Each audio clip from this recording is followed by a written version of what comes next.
Hello, welcome back to Burn the Golden Calf. We've been away for a while, but we are finally back. And this month, our theme is power. We are discussing power in all its different iterations, in different relationships, in different areas of life. And today, we are discussing the power of deconstruction, deconstructing power. We are so privileged to have, and just that fast, I forgot, Kaleb Eisele. Eisele, I didn't forget. Okay. Kaleb Eisele with us. Kaleb has interviewed over 700 people in his ministry, Humans of Adventism, collecting stories from all across our denomination. He also works as a digital content specialist, and he also has his podcast. Kaleb, tell them a little bit more about what you want our wonderful audience to know about you and your ministry and what you are doing in the world. Yeah. It's always, this scattered, I'm kind of like this digital octopus. Like there's all these projects, there's all these different things going on all the time. But at the end of the day, no matter whether it's for video, for podcasts, for writing, my job for the past several years has been to sit with people one-on-one and talk about their life stories. And so if you just think about that, sometimes I'm with a camera person, sometimes I'm in a studio talking to somebody, but at the end of the day, my job is always the same. It's to get to know people and to turn that into something relevant for people who want to learn more about the world, who want to learn more about human beings, and just the humanizing both the internet and my denomination. And so that's kind of in a nutshell what I've been up to. I'm very grateful and lucky to have found work that kind of formed around that. But I when I started doing this, never had the idea that this would be my job or that I could, pay my bills doing something that I enjoy. So I'm thankful. But yeah, so projects, Humans of Adventism, How the Church Works, Bridges Over Walls. These are all products of that desire to just sit down with people, to get to know both the, shiny, exciting, proud moments of their life and, their experiences with trauma, pain, doubt, all of this stuff. I really believe in a world where if we can be honest about our messiness, if we can be honest about what's happened to us, what we've overcome, all of this stuff, we would really be a lot stronger of a society and a community and religion, if that's your thing too. And so, that's the heart of what I do right now. I live just south of Portland, Oregon, with my wife. This summer we will have been married for 12 years. So I can always see people like trying to do the math on my age. I can believe it. Yep. So, but yeah, just a good life here. And, something that's important to me is getting to know all people, getting to know all,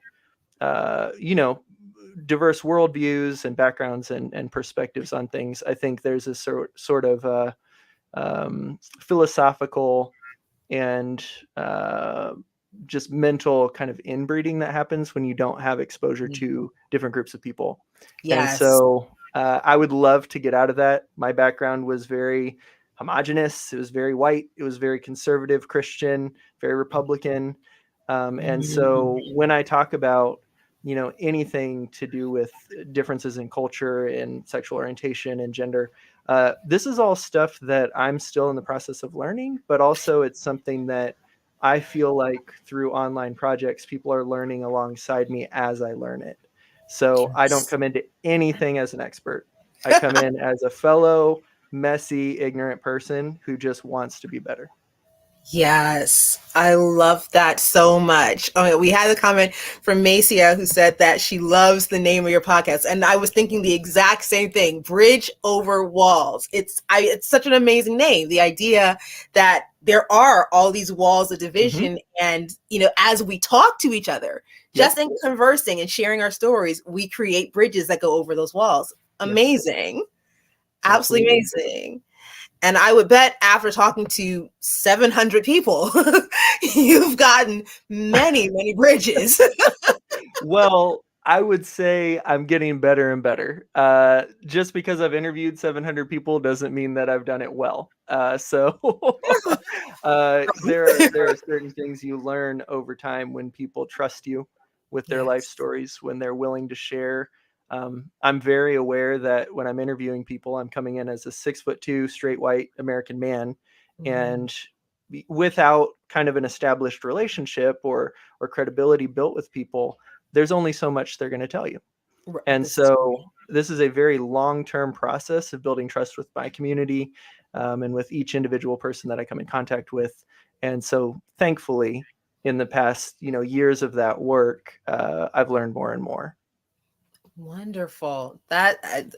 When we first talked, and I was asking you how you wanted me to describe you, and you said Mhm. storyteller, and like my eyes Yes. just lit up because that's like a title I feel so close to my heart. It's like yes, because everything is about stories. Yes. We overcome by the word of our testimony, which is another way of Hmm. saying our stories. Yep. That as we share these stories, we unify, we learn, we grow. It's beautiful, absolutely beautiful.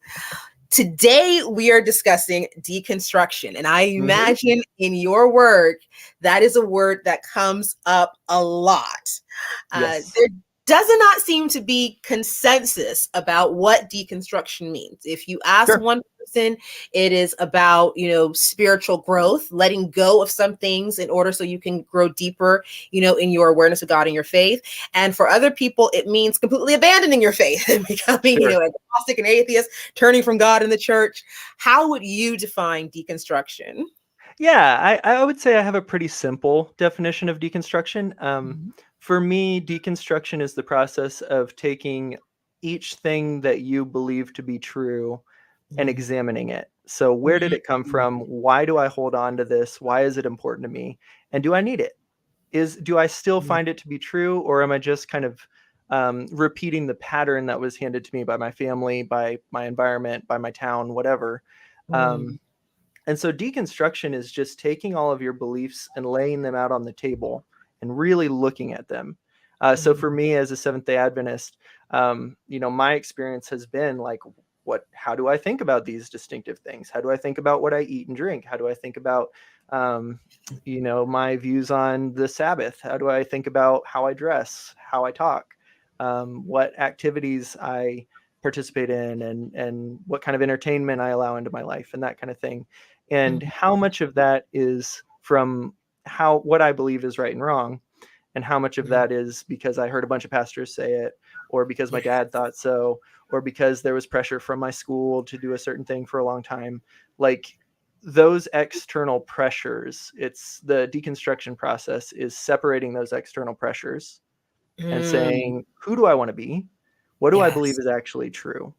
And how do I build a worldview and a faith, that kind of I actually really can buy into and really believe, rather than just Mm. kind of taking on the mold of somebody else and the traditions of somebody else, and so yeah, deconstruction can lead to people not participating in religion. It can lead to people changing their belief system, but at the end of the day, it's just the process of doing the work yourself. That's it. Mm. I love that.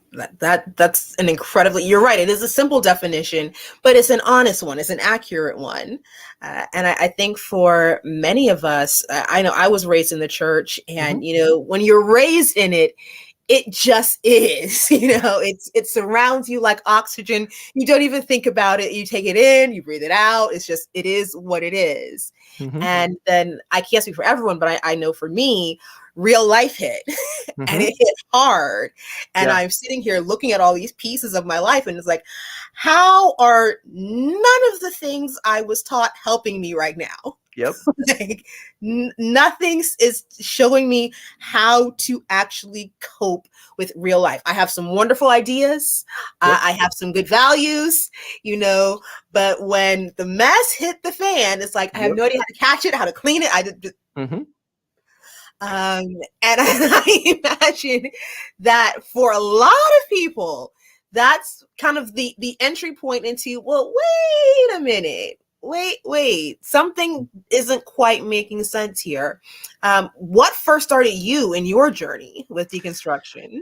Well, um, there's a lot of stories that I kind of start with. It's one of those where how far back do you go? Um, there were a lot of things. I grew up Seventh Day Adventist. Generationally, some people, if you grow Mm, up in Jewish culture, it's an identity beyond your religion, right? And yes. so for Seventh Day Adventism, in my context, that was true as well. And so I'm talking about my parents, my grandparents, my great grandparents were all Seventh Day Adventists. Oh So if wow. you go back to my high school and you walk down the wall where you can see all the graduating classes, you'll Hmm. find my wife and I, but you'll also find both of my parents, both of my grandparents, both of my great grandparents, all the way back to almost the start of that school, like over a century ago. Okay, Oh so wow, that is legacy. Okay. so it isn't as easy as do I go to church or not. It's like culturally, when I go to a family reunion, when I go to Christmas gatherings, when I do stuff with my family, in certain years of life and depending on the person's house, there would be somewhere that even the people that aren't in the church, they're not going to bring bacon. Mhm, It's a mhm, piece of the culture, even for people who uh, aren't ascribing to the religion anymore themselves. mhm, mhm, And so there's been kind of a cultural deconstruction and a religious deconstruction in my life. But I think it really started with that lack of diversity in my growing up mhm. experience. So, my town was so white that if you saw anybody who wasn't, I remember being in the car, no matter whether it was my family or another adult, they would point out the fact that somebody was walking down the street that wasn't white. Okay, Wow. so if you can imagine all of the voices in your life Mhm, ascribing to the same set of values, the same prejudices, the same biases. And so every time you're taught history, every time you're taught theology, every time you're taught about your place in the world, the only thing you have access to, even the books on the bookshelves, okay, mm, the only thing you have access to is something that paints people like you as the heroes of the world, as the people who are right, as the people who, as a country that is always in the right and is not a harmful presence, as a mm, religion that has always been in the right, as a race who deserves the privilege that they have. Like all of these things are very harmful things, but as a yeah, kid, if you don't have teachers, parents, anybody who, I mean, they decide what you watch on TV even. yeah, We're talking about growing up in the 90s where I couldn't just Google something, right? yeah, yeah. And so Very I was different. a I was a product of that environment. And then I got to high school. And so for Adventist high schools, you kind of get all of the different elementary schools of all the different areas kind of have one place to go, you know. Mm, Uh, yeah, at yeah. least in the Midwest where I was. Mm, And so suddenly I'm around classmates from different cultures that I haven't been exposed to. And I end up falling in love with somebody that is family came over on a work visa, which expired. They decided not to go back. And suddenly mm, I'm in a relationship with a girl from Dominican Republic whose family is all undocumented. Okay. And mm. so my worldview started to fall apart because I loved someone who was experiencing suffering from my people group.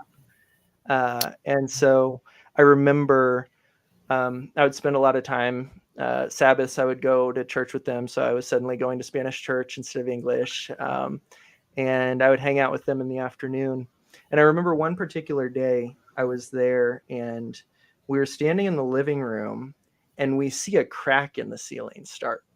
It's like a movie where you see it and you can see it as it further goes down the ceiling. And suddenly all of the drywall falls into the living room and we're just soaked in water. And what had happened was the air conditioner from the apartment above had been leaking and had been pooling water in the drywall. And so it got so heavy with water that it just broke the entire ceiling down on our heads. And what stood out to me about that experience, I'm the one kind of white person along with my girlfriend and her family. And I remember the white landlord and the white maintenance worker coming in and how resistant they were to do anything helpful, Wow. anything at all. They understood the situation of my girlfriend now my wife's family. They Mm. understood that they did not have access to the legal system in the same way, and that Mm. they could get away with basically whatever the heck they wanted. And Wow. so I remember the anger. Suddenly, I'm in a situation where I'm exposed to suffering that other people have been experiencing all along. Right? It's new to me. It's not new, Mm. Wow. but I was able to see it firsthand, and I was able to, that righteous indignation, and I remember thinking, you would never do this to my family. Mm. Mm-hmm. And so I had all of this cognitive dissonance where I was like, wait, if it wouldn't happen to my family, why? Okay, well, because my family's white. Well, because my Mm. family is the same, background as these people, and they could work it out. And so, there were a lot of things about that situation. They didn't give them anywhere to stay.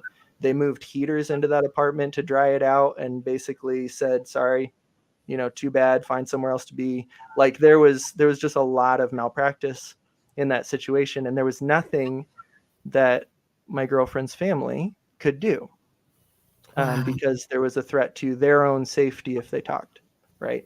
Wow. And so I would say that was an early moment where, all of the rhetoric around things you hear growing up in the environment I did, where it's like people are taking our jobs, or they're lazy, or they're entitled, or whatever all of these false stereotypes are. Yeah. You see, it's like, well, we never have to deal with this. We never have to, and my family had been poor, so I understand that. But we had never suffered because of our race, because of Mhm. our citizenship status. And in Right. this situation, that was the barrier. And so there was a lot that started to fall apart for me. Um, I remember being in class, dropped out of college, got married, went back to college, and I remember parking my car far from the college. And I was in this study group where I'm talking to a female classmate, and we both had to walk back to our cars in opposite directions. And she was like, I don't want to walk back to my car. Like it was this horrible feeling in her. And I'm like, what's the big deal? I'm Mm. like, why? Like, it's not that far. Like in my brain, because I had never occupied the perspective she had and the body of that she is in, I was like, a walk never killed anybody. It's good for you.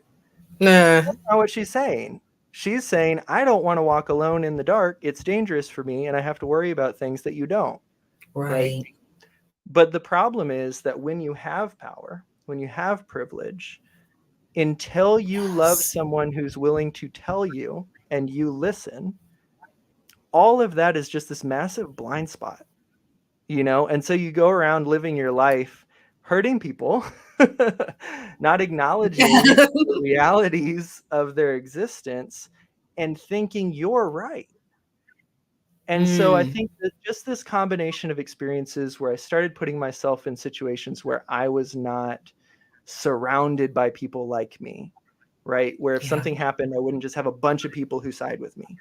I Right. started going I started going to Spanish church services early. That turned into, I went to several, historically Black churches when I lived in Charleston. I Mm. started putting myself in environments where there weren't a lot of straight people. A Mm. lot of these situations where I started intentionally doing that uncomfortable work of like, I just know I'm going to put my foot in my mouth. I know that I'm not like an expert on anything, but how else am I going to learn? Right. Like, even you can't even learn from books, because what do people do if you're a person who grew up like me and you're like, man, I want to learn about how Black people view politics? All right. The next step for somebody coming from my background is to go buy a book by Candace Owens. Yeah, It is, because you don't right. have No, I mean somebody that makes saying, sense. Yeah. you don't have somebody saying this is a credible author and this isn't. You don't have those voices in your life. So you Yeah. just automatically go to the ones that sound like something familiar, which reinforces your view. Yeah, it's a black face. Yes, of course you're right. Yeah. Well, So yeah, it just came from a series of unfortunate events. I think is how my whole worldview started to unravel. And once you understand power dynamics and how different groups of people have different types of privilege and things. And then you start looking at your own church denomination. You start looking at our role in history. I think all of that just kind of combined into one thing. And like, all right, I'm going to take everything politically, everything religiously, everything, even my goals financially in life, how I view myself as a husband. I'm going to put all of those things and just not assume I'm right about anything. Square one. I'm not right. Now what? And so I tried my best to empty all of the presuppositions that I had and to now go searching for how to kind of build a stronger, better me. And so the only way that I learned to do that was talking to people about their lives. So instead of reading statistics, instead of reading reports, which I can find to support my own viewpoint no matter what, what if I get involved with somebody's life? What if I intentionally just get to know people? And so that's how it's worked for me. Wow. Honestly, I have to thank you, because in many ways you were the catalyst for this theme of power, because you had asked a question about how these things begin. And as I was sitting with myself, it was like, like you said, I would think of a story, then it's like, no, but it was before then. I think of that story, no, it was before then. I gotta keep going back and keep going back. And finally, I hit on a story about being a very new youth leader and being really excited to make a change. So getting my little constituency together. And when I say I was 14 at the time, as a brand new AY leader, 14 years old, and I had all of 7 young people including myself and my 2 siblings, because that's how tiny our church was. But it's like, no, we were excited. We wanted to, do something, make a difference. And so we thought, well, where can we start? You know what? We're going to start with this hymn, because every Sabbath we would sing, is it the doxology? You would think after all these years I would remember these words, and I do not. But it's that song that you sing every Sabbath at the beginning of service. That's whatever that song is called. And at our church, it was Before Jehovah's Awful Throne. If you do not know that song, you are blessed. It's just, nah. I imagine there's someone who could do a great job with it. Not our church. So we're like, instead of singing this dirge every Sabbath, what if, we pick something new, nicer? Now, we knew where we were. We were Adventist kids. We knew where we were. There was going to be no John P. Key, Hezekiah Walker, like whatever we picked, it must be in the book. Like it must be from the hymnal. And so we said, you know what? How about Holy, Holy, Holy? It's like, it's a nice, we all kind of loved it. So, okay, great. Well, let's go and talk to everyone else in the church. Mind you, it's our own family. Like it's a very tiny church. Canvas everyone, and everyone is really supportive of the idea. Great. So then I go, and this is where I made my mistake. I went and I took the idea to the head elder, and I'm like, hey, we have this idea, we'd like to, change this song. Can you put this, on the agenda for the board meeting so, we can bring it up and make it official? And he shot it down. Said that it had to go to the elders board first. And I'm just like, nah, I know I'm 14. I know I'm a kid, but I'm not stupid. Like, I know that the elders board is essentially you. It's like, it's you. Right. And then there's 2 really old guys who never really show up. They're honorary elders. So if you're saying it has to go to the elders board first, you mean it has to come to you first, and that if you approve it, then, and if you're giving me this, you're not going to approve it. Okay. And it was in that moment where I realized somebody has power and you do not. Somebody has the capacity to make a decision and you don't. And even though I wasn't consciously aware of it at the time, it shifted something for me. This idea that within church, within this place that, is supposed to be kumbaya and we're all one in Christ. And it's like, no, there are power structures here.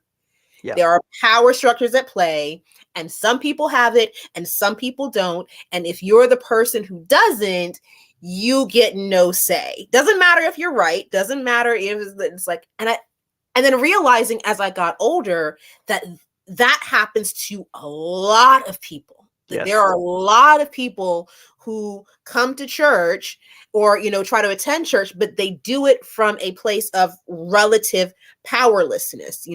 Like you Mm-hmm. said, people who are a part of marginalized communities, whether it be LGBTQI, whether it be single mothers, whether anyone who is outside the framework of white Jesus Yep. and the straight and narrow. It's like, no, you are someone who is showing up in this space and you're allowed to be here because you're returning your tithe, so you're paying to be here, but you don't actually have a voice. You don't actually have power in this equation.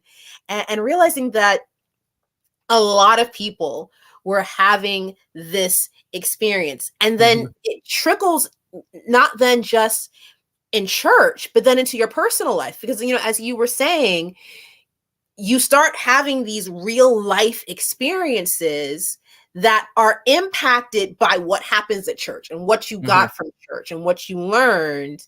And you start realizing that maybe you're not actually making decisions, that maybe Yep. you thought you were choosing, maybe you thought you were calling the shot, but if you've been so influenced by what you were taught and who you were told God is and what you were told God wants, that maybe you're not as Mm-hmm. in the driver's seat as you think. Yeah. Power is such an interesting thing. I think at some level we all understand it as kids. If you remember back, I mean, go back to kindergarten and you Mm-hmm. see a kid who's twice the size of another kid, right? Mm-hmm. Who's like way more mature. Those two kids get in a fight. One hits the other one. The little one doesn't do that much. The other one just wallops the other one. You don't say, hey, you guys are equally wrong, Mm-hmm. right? Mm-hmm. We have that sense of injustice for the smaller person because we understand physical power Mm-hmm. as kids. We also understand that as kids in relationship to adults, we do not have the final say. We Mm-hmm. can't. Mm-hmm. We're not big enough, we're not smart enough, we're not mature enough. We don't have money. Like there's only so far you can go and survive as a child. You are Right. dependent on okay. The problem is that once we become adults, we only understand power in positions where we ourselves are powerless. So when you think about Mm-hmm. sexism, racism, ableism, sexual orientation discrimination, all of these things, if you look at what people care about, some of the most frustrating things in social justice spaces, for example, can be that people only care about what directly affects them. So Yes. you have power over other people situationally and from your Mm-hmm. family and from your church and from your school and your workplace that is affected by all of these things. It's affected by our skin color. It's affected by our language. It's affected by all these things. But if we don't understand power, abuse of power, what it is, the second that we're in an environment where we have it over other people, we do not hold ourselves to the standard that we hold other people to. Right.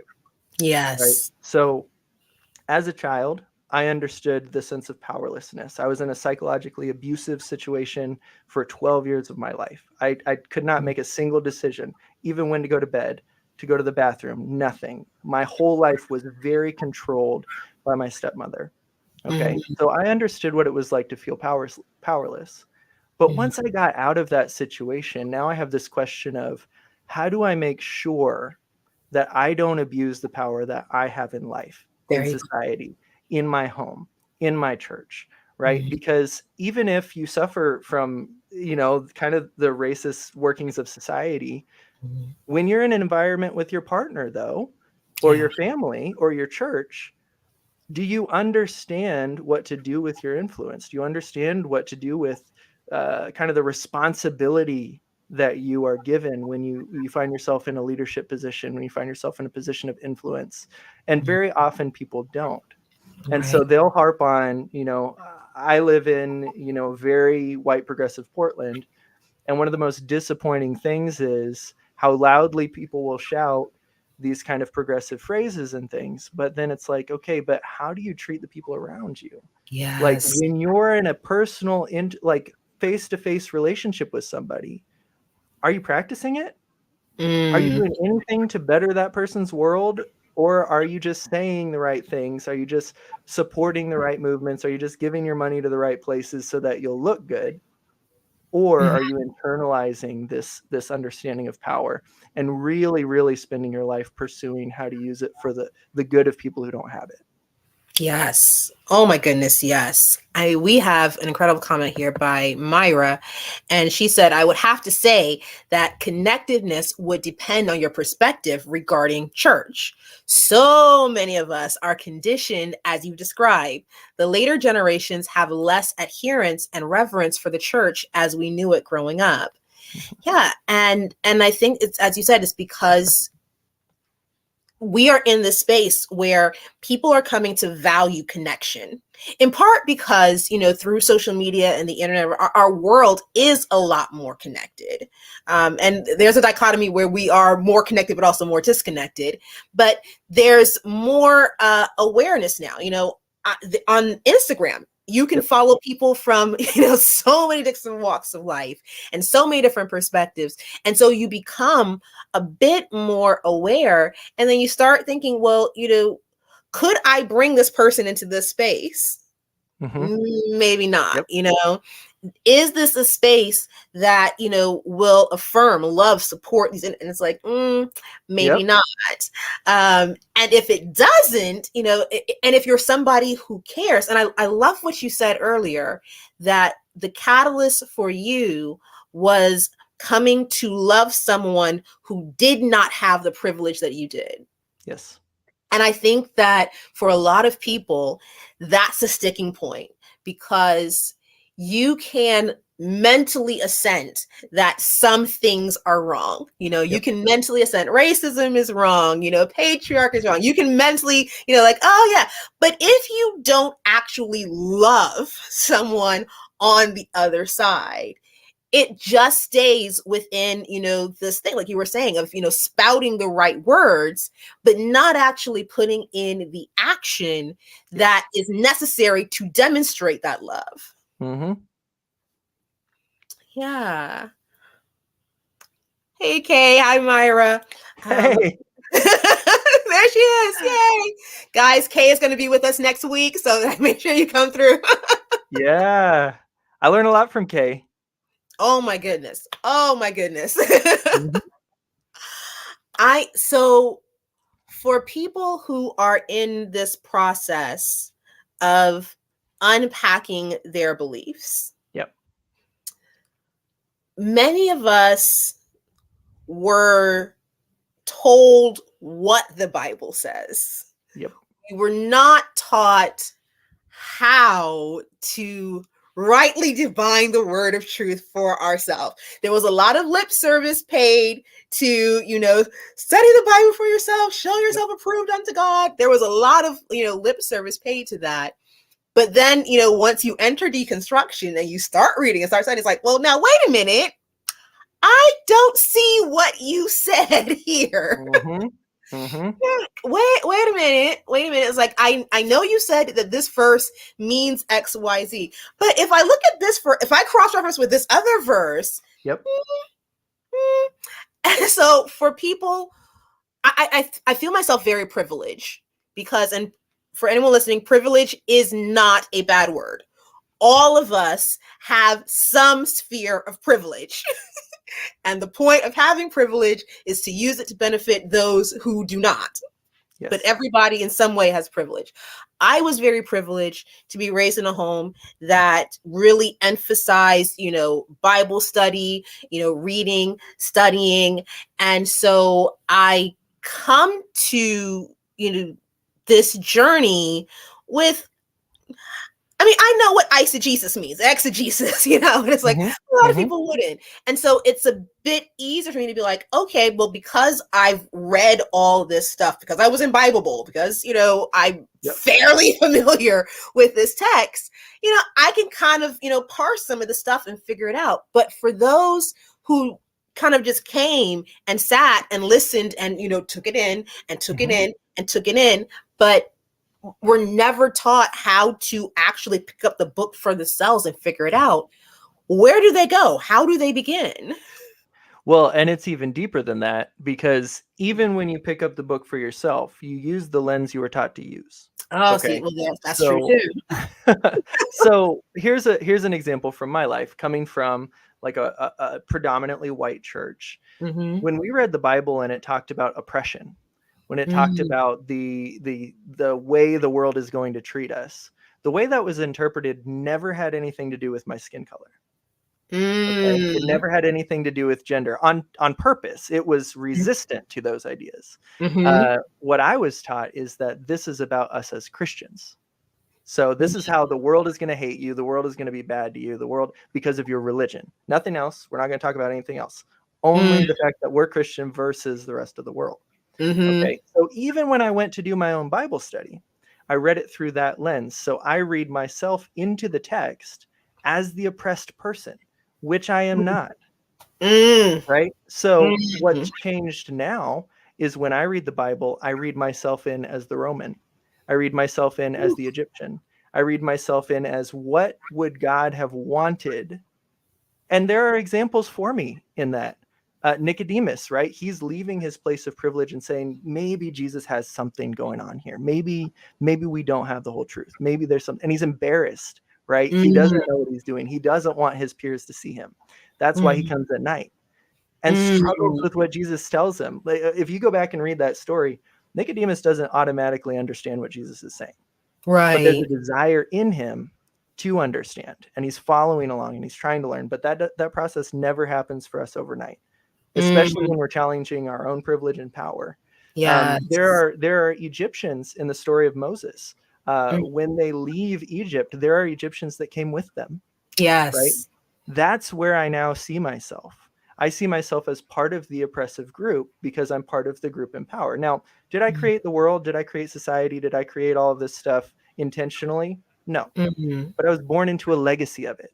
And I Yes. can't get rid of that. All I can do is decide what to do with it. Okay. Yes.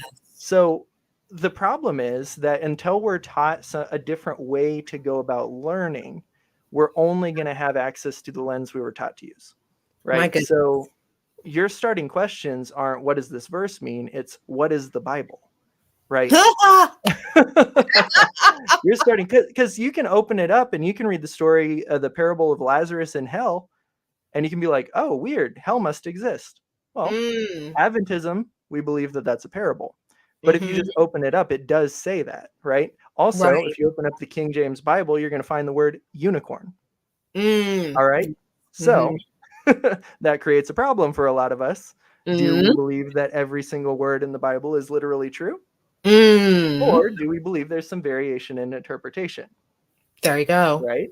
Because if you don't believe that there's any variation in interpretation, that every single thing from the King James Bible is true, you're saying you believe that unicorns exist Mm. because it's in the Bible, right? Right.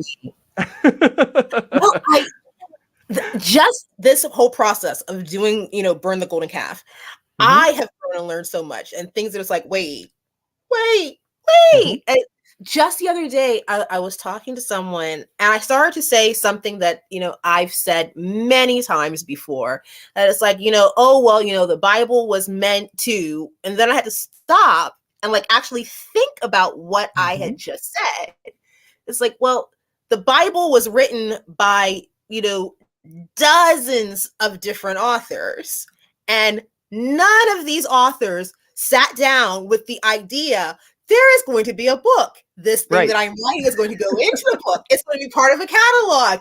Billions of people will read it and be like, Yep. it's like, no, that Mm-hmm. wasn't the case. Each person was writing with a different intention. And so, can I say the Bible in its totality is meant to do?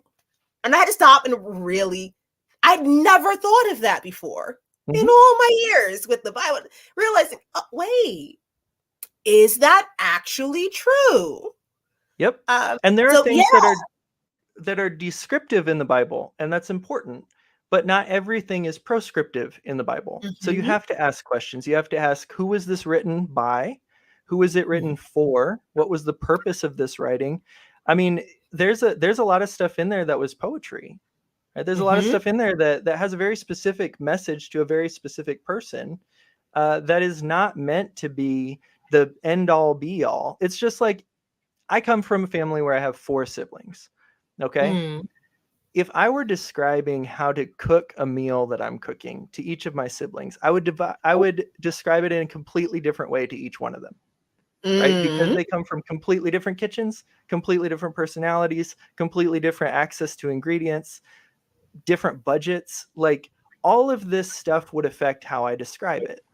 Okay. Right. So I'm going to go to my brother and I'm going to be like, hey, you know that one ingredient that you love so much? If you just add these 3 things to it and stick it in the oven, you can have a whole meal out of it. Right. My Mm. sister is a lot more like my brain, where I'm like, okay, next time you go to the grocery store in this aisle, pick out this. It's the cheapest one from this brand that still tastes good. When you go to the produce aisle, pick out this one. You know, you want one that weighs about this much. Like, we'll go into like the detail of it because that's how our brains work. Mm. For my other brother, it'll be Uber Eats has this option. He's not going to cut. But it's the different way of going about the same task, and we see that in the Gospels too. So Right. there's been a complaint leveled against the Bible that Mm. it cannot be true because the Gospels are not the same. To Mm. me, it speaks to a reality and a very human-centered approach to discovering and exploring God. The fact that they wrote different things, I think that's Yes. important, because anytime you have 4 different people in journalism, you have 4 journalists write about the same thing. It's completely different angles. They're focused Mhm. on different things. They're looking at the same event. If you go back to Jesus' birth, go through the Gospels and look how many Gospels include the wise men. Mm. How many Gospels include the shepherds, right? Gotcha. And then picture the nativity that scene that you've seen. Is it the same number of shepherds and wise men that you thought it was? Mm. Go read it sometime, right? So That's there's a pretty lot of things that we've just kind of internalized that aren't really biblical but cultural. They've just kind true. of grown. They're like these tropes. So starting that deconstruction process, I think the easiest thing is, you're going to encounter 2 things. One is the ingrained fear. Yes. So there's that question, what if I'm wrong and I go to hell? All right. Yes.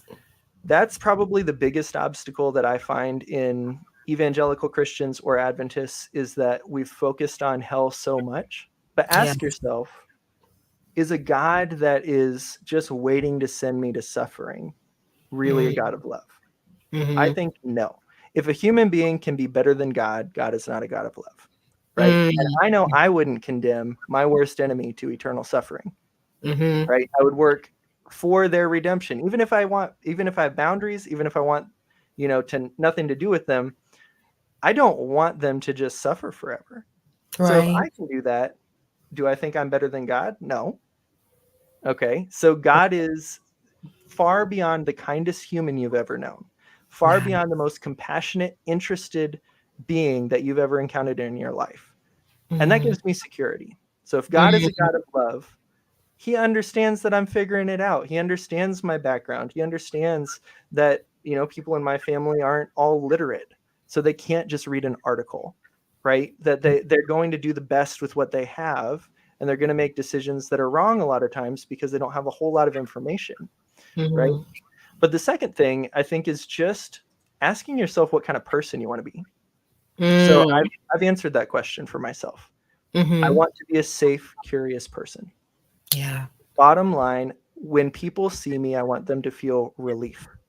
That's Yes. what I want the primary feeling to be. And I want it to be true. I don't want them to just feel like they're going to like relief and then be disappointed. I want to actually live it. And Mhm. so with that framework, when I go to the Bible, Jesus Christ is the embodiment of the character that I want to be. I don't need Mhm. to be the savior of the world, but I Right. do want the compassion. I do want the gentleness. I do want the kindness, the long suffering, the curiosity, the willingness to engage with all these different ideas and people. I want to be found among the people that are outcasted by my society, by my church. Yes. and I want to be a friend to them. And that, unfortunately, the church has diverged from those things. So my call to the church has not been, hey, let's do something new. My call has been, hey, let's return to the good thing we had. Yes. That longing for connection, that's not a new thing. It might be new to our little context of the past, 50, 60 years, but it's not new. It's what was working that we lost. Yes. Yes.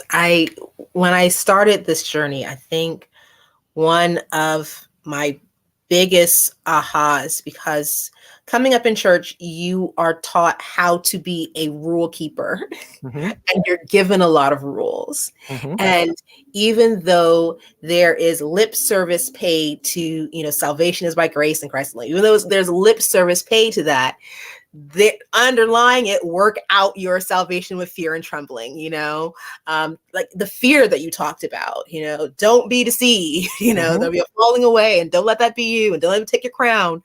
That there is this undergirding of fear, because, well, what if I'm not doing everything just right? What if, I've missed something? What if I misunderstood something? Mm-hmm. And one of the things that really blew my mind, that I did not know till I started doing Burn the Golden Calf, Mm-hmm. is that I started looking at what Jesus actually said gets you into heaven. Yep. And it's like, there's just one thing. Jesus is like, I care about how you care.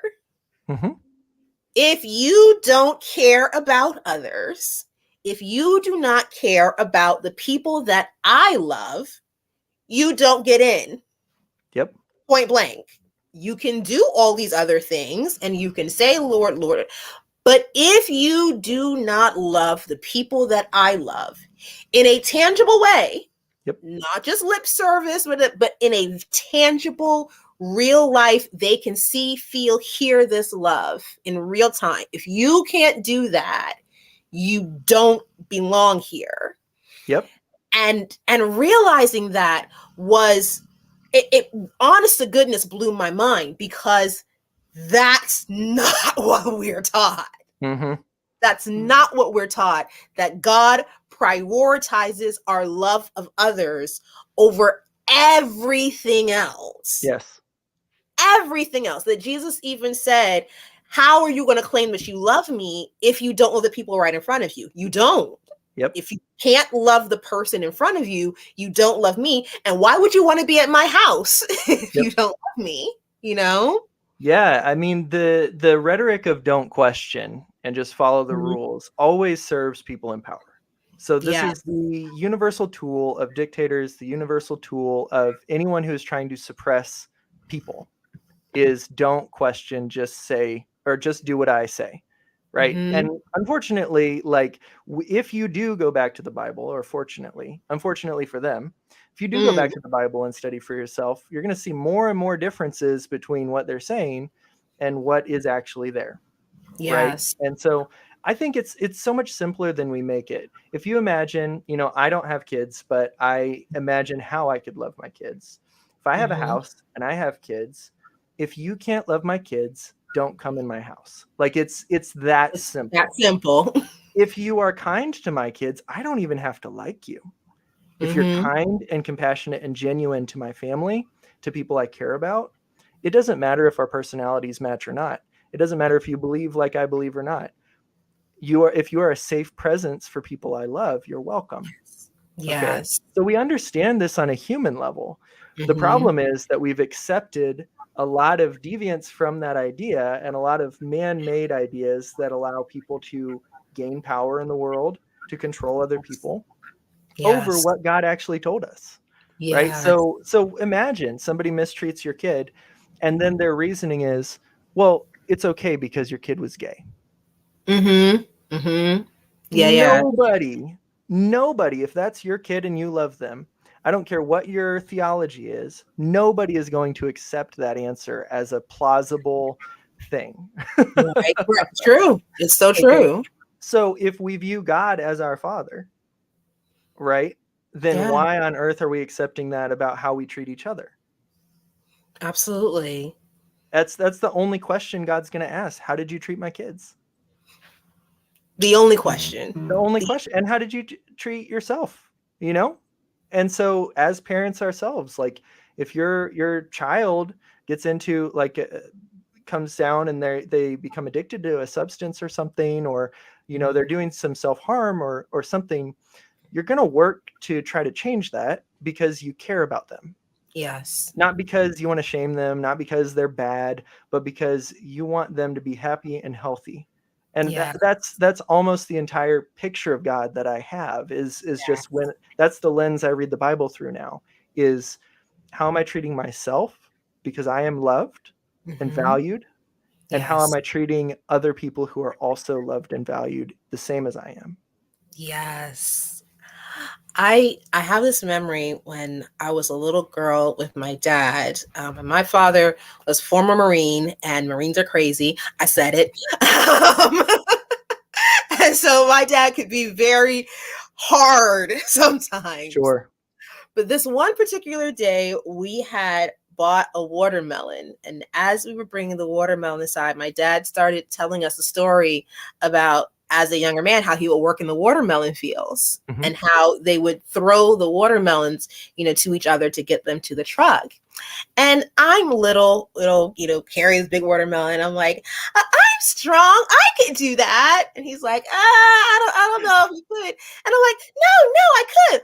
Watch. And I kind of, not because it's heavy, I couldn't even throw it that high, but I, got it up as high as I could. I caught it, and then it slipped through my arms, hit the ground, and split open. Mm.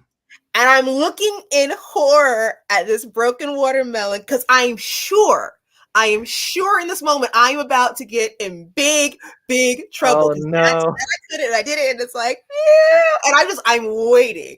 I am waiting for the hammer to fall.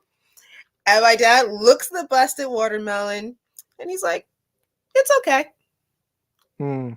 It's okay."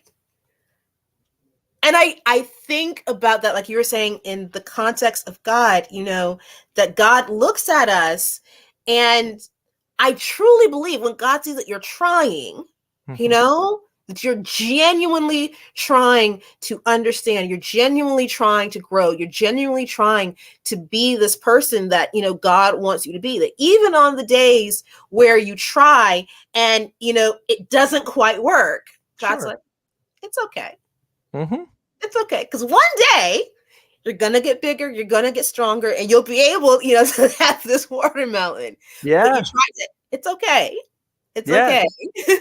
What I love going back through the stories of Jesus, we only have one example of God in human form. Mm, Only one. So the Old Testament, Paul's writing, all of this is just people pointing to God.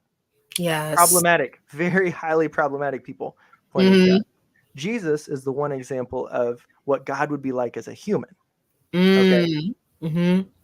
And so I think about that, and I think about, when did Jesus get angry? Did Jesus get angry, at people because of all the things that church says he did? Because of their Yes. entertainment, because of their job, because they were, you know, all these different things that we could say, because somebody's a tax collector, because they're a prostitute, whatever. Like, that's not what Jesus got mad about at all. Yes. He actually hung out with people actively on purpose, and those were his friends that Mm-hmm. had those professions and those lifestyles, right? And Yeah. so Jesus did get angry in how people were taking advantage of or abusing other people. And Yes. especially, specifically, I'm actually surprised that we don't have any examples of him going after the Romans, because in my Mm. brain, I align myself with like the zealot mentality, where I'm like, well, Jews are oppressed right now, but he's Mm. talking to his own people group about how they handle power. And so Yes. when he addresses, I mean, when he goes in and turns over the tables, it's not just because somebody's breaking the Sabbath. I've heard that one before. It was like because they were buying and selling on the Sabbath. That's not why he was mad. He was mad because you had people who were supposed to be the voice of God Yeah. taking advantage of people who had very little. They Yes. were manipulating them, they were abusing them, they were changing what God had said into a method of controlling the people, rather than Yes. serving the people.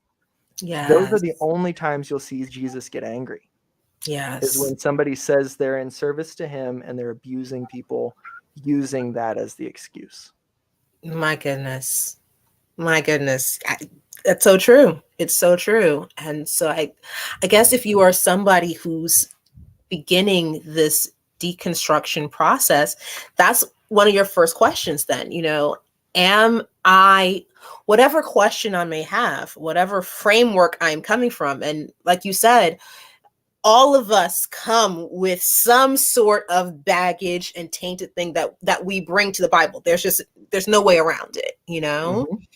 And so if you're sitting down looking at this, it's like, okay, am I coming at this through the framework of loving others Mm-hmm. or benefiting myself? Yep. Because while spirituality is very much a personal journey, each of us has our individual walk with God. Jesus was very clear that we were meant to be doing this in community. He said, by this, everyone will know that you belong to me by how you love others. And so there is no spirituality, there is no walk with God outside of loving community with others. And so as we're sitting down, dissecting these beliefs, I guess our first framework is this belief, does this belief stand up through the lens of loving others? Because if it's just about benefiting me, and if it's just about, what I want, and my salvation and I'm getting, well, then maybe that's the wrong framework. Mm-hmm. How does this belief help me help others? Yeah. It's really interesting. What has been done with Ellen White is a real shame, because there's some things that she was responding to in society that I feel like are really important. Mm-hmm. When you go back and look at her strong views on alcohol and you Mm. ask why, Mm-hmm. a lot of times people will think that it's because of the health message. Mm-hmm. That's not true. At that time, there were a lot of men who were spending all of their family's money on alcohol and going home and abusing everybody. Okay. Mm. So this was an attempt to lessen and extinguish abuse, especially at the hands of men. So it's not, in that context, it wasn't just about the substance itself, although I think there's, lots of arguments you could make there on that side, but that's not what was happening when she was talking about it. Mm-hmm. Okay. So the children, the wife, they did not have access to the decisions that the man did. Okay. Yes. And so when you see a tool that over and over and over, and a substance that is being used as an excuse, as a catalyst for harm, Mm-hmm. she's fighting harm. She's Mm-hmm. trying to get more freedom, more equality, more safety for the families of these abusive men. Mm. Okay. If you go back to, the Adventist church that we grew up in was segregated, promoted a whole lot of racist stuff. I mean, actively. Yes. When you go back to Ellen White's day, there's a quote from James White that says, "To a man, every Adventist is an abolitionist." Mm. Now, that's not the church we know. No. It's not. But No. that's what we came from. And that's why I'm still here, is because I believe that when we follow that vein of loving others, when we follow that vein of saying, maybe the Bible doesn't say what we thought it did, that is Mm-hmm. the spirit of those early people who took everything from their Methodist beliefs, from their Baptist beliefs, from whatever it was, they threw it out on the table and they said, is this right? Yes. So Yeah. I feel that we are following in those footsteps when we deconstruct. If we really want to know what God was saying, if we're really willing to do a Bible study that's a real study, not a Mm-hmm. just, let me find out why your point is right. But Right. Bible study, that's not a Mm-hmm. Bible study. That's a Right. Right. practice point study. A Bible study is saying, what does this say? Yes. And the inevitable conclusion is that you will find things that disagree and take a different path than what you were taught. That's what learning is. Always. that's, Yeah. that's what study is for, is to find out where we're wrong and where, there's a lot to learn. So yeah, I think getting back to that spirit of curiosity, getting back to that spirit of, bottom line, I don't have all of the details, the statistics, the studies, that are telling me to be a better person. That's just who I want to be, and I'm just going to keep trying. There you go. There you go. And to look at the Bible through that similar lens, that, these people that we're reading about in the Bible were not living their lives with the intention of being a lesson to us. Like, had they known, we would know they would make different choices, It's like, if they knew somebody's going to write this down and then a billion people are going to know what I did, they would probably make some different choices, Delete a few tweets there. Right, it's like, well, maybe I'll just go back inside today, Actually, I don't think I'll take this walk after all. We'll just stay home. They would have made different decisions. The Bible is a collection of stories about people just like you and I who are trying to figure life out, who are trying to figure God out, who are trying to figure out how to do this God thing in real time, in real life, with real problems and real families and real issues. And when we can read it through that context, like you were saying, that the Bible is not always, prescriptive, that it's like, well, no, just because Abraham did something doesn't mean that you are necessarily meant to. You read it and you understand the principle. And we've gone over this so many times that it's not rules, it's principles. Because the principle bar is so much higher, so much higher. That then you can really begin to delve into a deeper context. Because like you were saying, it is context. And I loved your point about how if you actually read the Bible, you're going to find places where it doesn't line up perfectly. And I was reading this book called Searching for a God to Love. I cannot remember the author's name. He's an Adventist author, one of the few books I think in my library written by an Adventist author. And he made a similar point to you about how we can actually trust the Bible because of those discrepancies. It's like, if those discrepancies weren't there, he said, where do you see stories with no discrepancies? You see them when a bunch of people get together and say, we got to get our story straight.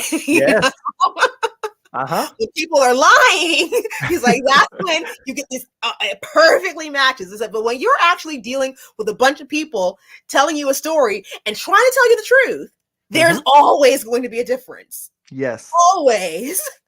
And so that's how you know that, well, actually, there are a few little differences, but whatever they're describing, that actually happened. So, it's one point I don't want to end without saying. My friend Kevin Wilson said this in a sermon recently. He said, the early Christian church attracted people not because of their theology, but because it was the only space like it. It was the only space where people of all races, all genders, all ages, Jew and Gentile, regardless of ability, regardless of religion, could be in the same space in their society. They weren't allowed to be together. And so Christianity offered that space. And so before somebody really believed Jesus was the Son of God, before somebody accepted the theology of the Jewish faith and all of this stuff, they were there because it was the one place where they were treated like an equal. So we've got it backwards, where we try to talk people into our theology first and then hope that they become good people. That's not how that works. You have to live out that stuff. And so our real job and our real way of connecting with people, sharing our faith, all of that, if you want it to actually work and matter and impact people in a powerful way, you have to create those spaces where somebody feels safe, where they feel loved, and where you are modeling the kind of God that you want them to see. Yes. And if you are someone, who happens to be in a position of power, who happens to be in a position of privilege, that's not necessarily a bad thing. That even that has its usefulness. I was listening to a sermon by, and I remember the pastor, I'm horrible with names. Forgive me. I should have written these down in my notes. But he was addressing the question of why Jesus came as a man instead of a woman. Why was it necessary for Jesus to be male? And he said that in the society, the patriarchal society that Jesus, entered, it was necessary to be a man because only someone who has power can credibly talk about laying it down. Mm-hmm. That it sounds very great, for people who don't have power, you're like, share with us, let us in. But And I also, oh, go ahead. no, but it's when, somebody who has power, who Mm-hmm. has privilege says, there's a better way to use this. And maybe there's not even a better way to use it. Maybe we shouldn't even have this. Mm-hmm. Maybe us having this is keeping it from others. And that when we lay it down, as Jesus said, if you want to be great, if you want to be powerful, serve, love, give. Mm-hmm. That's what makes you strong and powerful. And so if you are somebody, who has power and privilege, like Jesus, that can be your platform to be able to talk about the necessity of laying it down. Yep.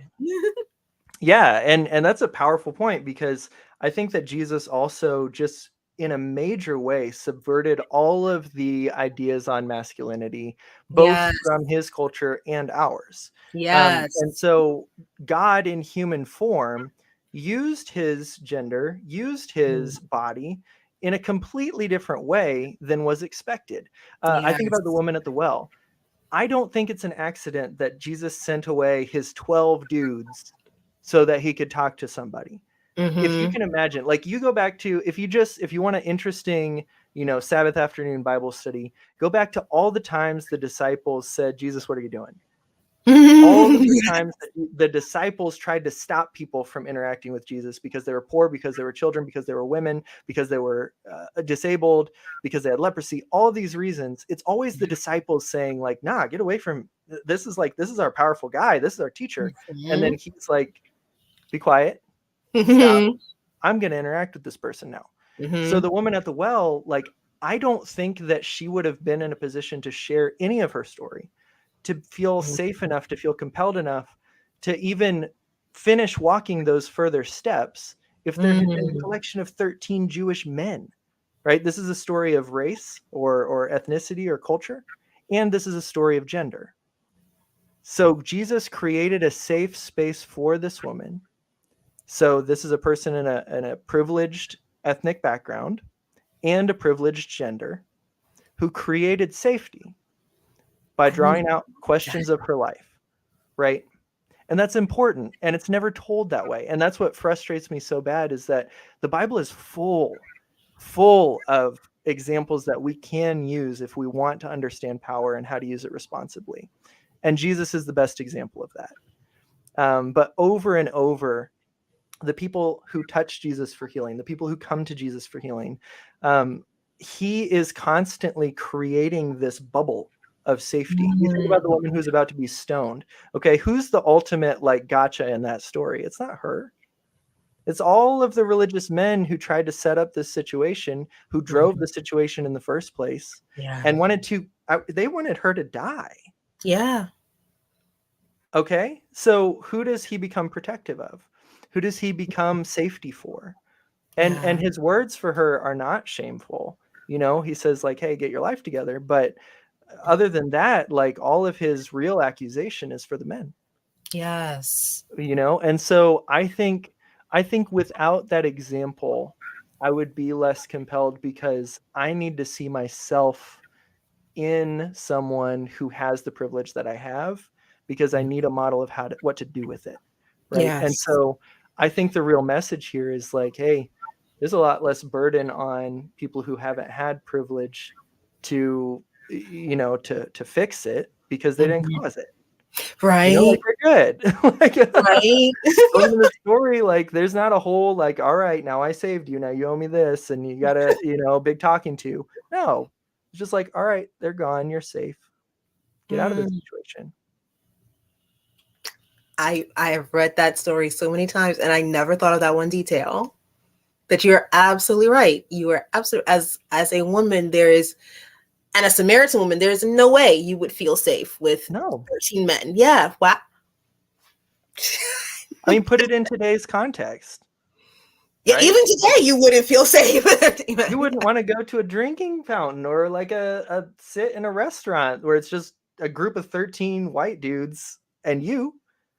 Like there's an inherent like discomfort. There's some societal built in, like even if they're all nice people, like there's a discrepancy in what could happen and what Mm, access to resources and safety and law enforcement and all this stuff that you might or might not have.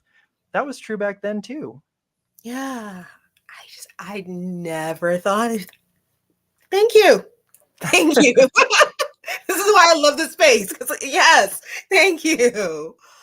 Oh, and when we read, and this is why I love the whole thing about being a storyteller, Mm-hmm. because it takes the eyes of a storyteller to look, and it's like, Yeah. okay, now let's see beyond. Just let's actually walk around and from a real, like, what would this actually look like, feel like? Mm-hmm. Yes. And you're absolutely right that when you look at the life of Jesus, particularly, as a male with, privilege in Mm-hmm. his society, that he's constantly, upending what his society said you're allowed to do. You're not allowed to talk to women. Mm-hmm. You're definitely not allowed to be touched by one. Mm-hmm. And one that you're not related to, not married to. Like, no, absolutely. What are you doing? Yep. And that he was constantly in the space of like, that's not what we're doing anymore. Yep. That's not what we're doing. Yes, you see other people doing that. With you, it should not be like that. Yes. With you, it should be different. Yeah. So let's take that a step further. What does it mean to be Christian? Mm. Okay. So there's Christian TM, there's Christian the brand, right? Mm-hmm. There's Christian like the stereotype Christian, what it's become in America, what it's become in the world. Mm-hmm. But Christianity was not meant to be a big brand. To be a Christian, before it became the religious word, before it became denominations, was just simply, I believe that Jesus is what I want to be like. I want to follow the way of Jesus Christ. Mm. And even though I take on an Adventist label because I think the bones of it have a lot to teach me, Yes. have a lot to work with, at the end of the day, my whole goal is not to be the best Adventist I can be. My whole goal is to live in the way of Jesus Christ. Yes. Everything else has to come from that root desire, that root trajectory. And it just happens to be that I see a lot to work with in that within the Adventist church in my corner of the world. Yes. I mean, as someone who was raised Adventist, it's in our name, the Seventh Day Sabbath. And it was a few years ago, I was listening to a pastor. I remember the name this time, Pastor Snell. Uh-huh. And he preached a sermon about Sabbath that completely changed my thoughts about it, because he preached Sabbath through the lens of social justice. Yeah. And community, and how it is not just this space where I get to like, oh, okay, my time off, but that Sabbath was meant to be a space where everyone gets to be one. He talked about the prohibition on spending money, that during Sabbath hours, we don't buy or sell. Yep. And if you have this space where money is taken off the table, we step away from capitalism for 24 hours, that you now have a space where there is no rich and there is no poor. If you create a space where everyone within your sphere of influence no longer has to work, then in this space for 24 hours, there is no master, there is no slave, because nobody in this sphere of my influence works. And so Sabbath becomes this revolutionary space of equality, not just of rest and stop working, but of equality and unity of all people. Despite what society that you're in, despite what time, there's 24 hours.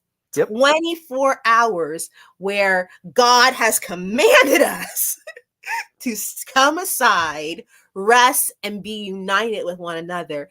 And I heard that as in all of my life. I'd never seen the Sabbath like that. I'd never seen the Sabbath as this revolutionary, countercultural, anti-capitalism, sense of unity, that it's like, oh, in this space, I have time, I have room to Yes. be at one with everyone. And it's completely changed. It's now completely changed how I look at the 24 hours of Sabbath, looking at it through the lens of unity and love for others. And like, I can't even imagine Mm-hmm. how, in the process of looking at each one of our beliefs and thoughts, Yes. what would change if we approach each and every one through that lens of what would it take for this to be used for unity and love with Yep. others. I'll tell you, when you start looking at, I think one of the most powerful ones is the health message, right? Mm. And now when I say that, what people think of is completely different than what I'm saying. Veggie meat. It's not vegetarianism that I'm talking about. I'm Mm. talking about the idea that your mind, your body, and spirit are all things that matter to God, and that are all Mm. things that make your life happier and healthier, and that you should care Mm. about that in other people, right? So we've Mm. taken that and said, let's be vegetarian.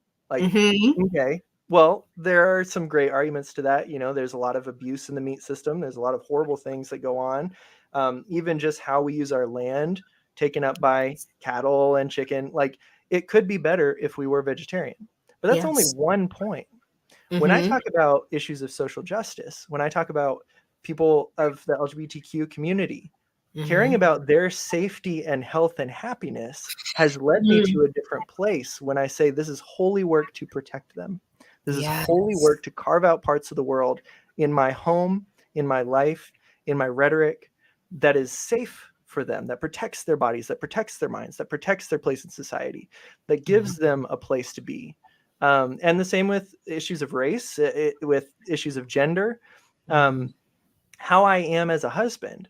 If I Mm-hmm. take the health message seriously about my partner, then I'm going to think a lot about anything that I do that would cause harm, anything that I do that would cause mental distress, and Yeah. especially constant repeated distress.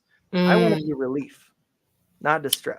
Yes. And the Sabbath is relief to us. Being healthy is relief to us. We have power, we have resources, we have the ability to walk through the world in a different way when we're healthy than when we're not. Okay, Yeah. so that health message, when you take it and you apply it to the individual people in your life and then broadly to society, you're going to work toward their health and happiness. And Yes. so I care when people are in poverty.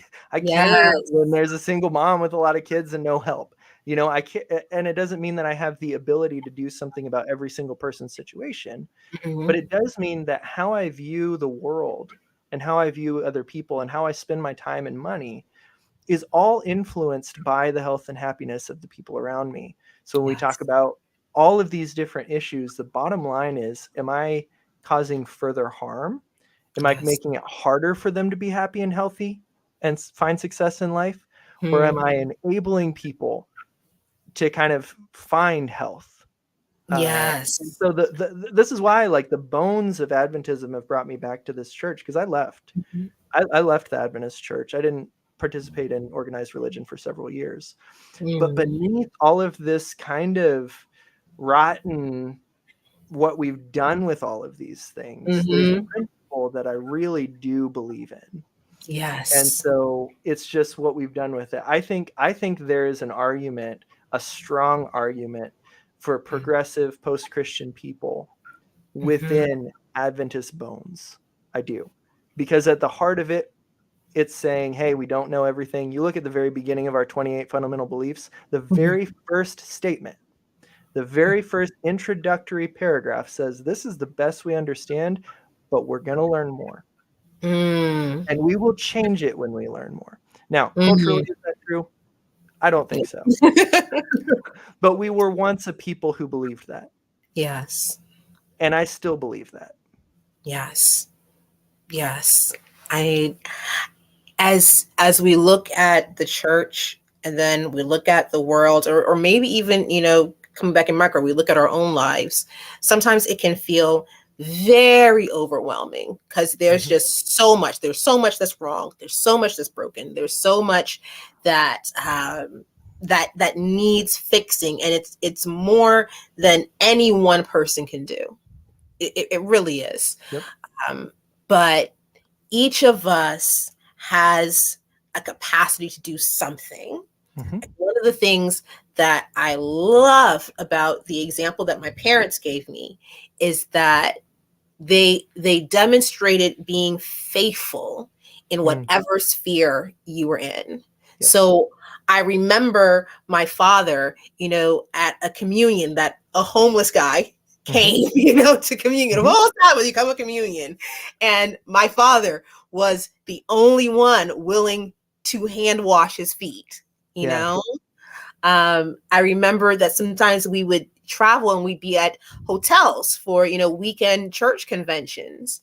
And on Sabbath, my parents would always hang the do not disturb sign on the Mm-hmm. door. Because even though, we have no control over the fact that the maid is working, we can say, in this sphere, here is one space you Yeah. don't have to work, Yeah. I love And that. yeah, that all of us have a space Mm-hmm. where we can make a difference. And it Yes. may not be huge and grand, but it makes a difference. Like I'm sure that maid appreciated. Oh, look at that. That's one Yeah. less. Yeah, that's a bit of rest. That's a bit of joy. That's a bit of love that you can give, whether you know who the maid is or not, Yep. whether you know who the homeless man is or not. That all of Yep. us have these little spaces. And if all of us use those little spaces, Mm-hmm. all of us use those little spaces to show the kindness and the love and the consideration that, as you were saying, is the bedrock of Christianity and being like Christ. Yep. What a difference we can make. What a Yeah. huge difference we can make. Yeah. Built into my theology is that simple Spider-Man quote. Favorite superhero? I've always loved Spider-Man. With great power comes great responsibility.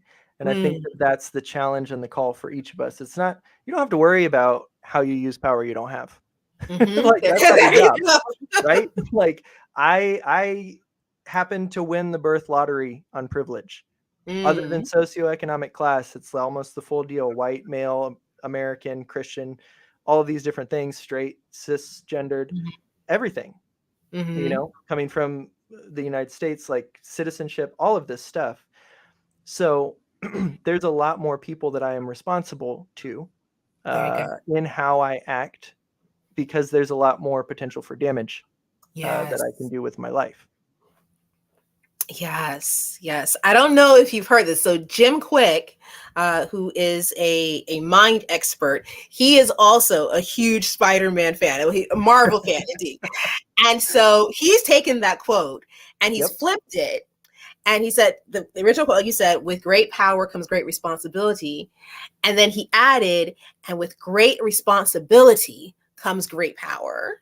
Mm, Even if you are someone who does not feel that you are in a space of power, if you take on responsibility yeah. for whatever space you do have, with that responsibility comes power. Because power is not a bad thing. And this is something that I had to grapple with as, preparing for this month discussing power, that, even Jesus said, you shall receive power. Mm-hmm. Yep. Like, you're not meant to be someone going through the world with doubts and questions and powerless and weak. You're not. But your power comes from how much you serve, how much you love, how much Mm-hmm. you give. That is your source of power. Yeah. Kaleb, I want to thank you because we're almost running out of time. I Hey, no want to worries. thank you so much for sharing this space with us. There is this comment that came from Myra, and I was holding on to it because I'm like, I want to share this right here at the end. And Myra said, I love how Kaleb had the introspection to Mm, purposefully want to evaluate his use of power. I wonder how often abused folks take notice and use power the right way. And like, I just want to affirm you because, knowing some of the story that you've shared with me of your personal life, there were so many things that could have kept you from being who you are now.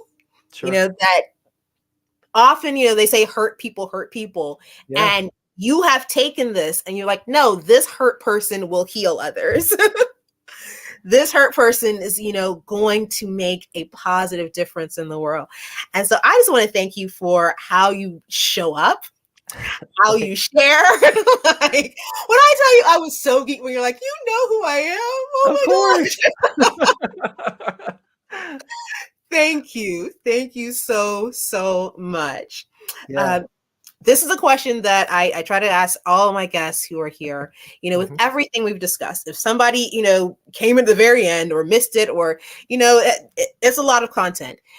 If you could give them just three things from everything we've discussed, like just remember these three things, in discussing power and deconstruction, what would you want those three big takeaways to be? Yeah, I would say start with thinking of ways that you have influence in the world. There's a lot of ways that we can understand how other people have influence on us. That comes to us naturally. It Yeah. takes intentionality to figure out where you have influence and a real self awareness and honesty. So, even if you want to write down a list, where do I have power over another person? Is it my kids? Is it my spouse?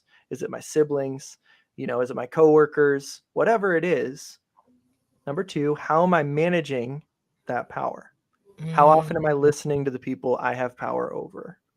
Wow. Doesn't mean you have to obey them, do everything they say, but you have to consider their perspective. And if you're not hearing anything, ask whether they feel safe sharing those things with you. Mm, And number mm, three is a point I've had in my mind that I haven't said, and that is it doesn't take a bad person to become a really harmful person. mercy. All we have to do is not be intentional about our power. That's all it takes. If we follow the default path, we will harm people. It takes intentionality to discover and develop that self-awareness that you need to do anything else and really to reverse the natural order, because the natural order is that you will continue to just take whatever opportunities you have in life, feel that you deserve them, and Mm, then look at other people as though, well, why didn't it happen for you? yeah. It takes intentionality to Mm. say, I am going to take what I have and I'm going to make the best of it for people who don't have it. Oh my goodness. Oh my goodness. Oh, that last point. Oh my gosh.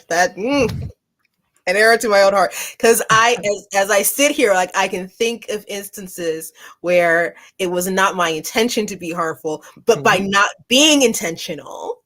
Yeah. Yes. Yeah. Thank you. Thank you. Okay. Tell folks where they can find you, your podcast, your ministry. Sure. Because, guys, you want to get into Kaleb. If you think this was good, listen, you want to be following this guy. So, how can people find you? Yeah, if you like conversations like this, we've got a whole podcast where we go into harm Christians cause and what to do about it. And that is Mm, sponsored. I want to point this out. This is very unique in the Adventist Church.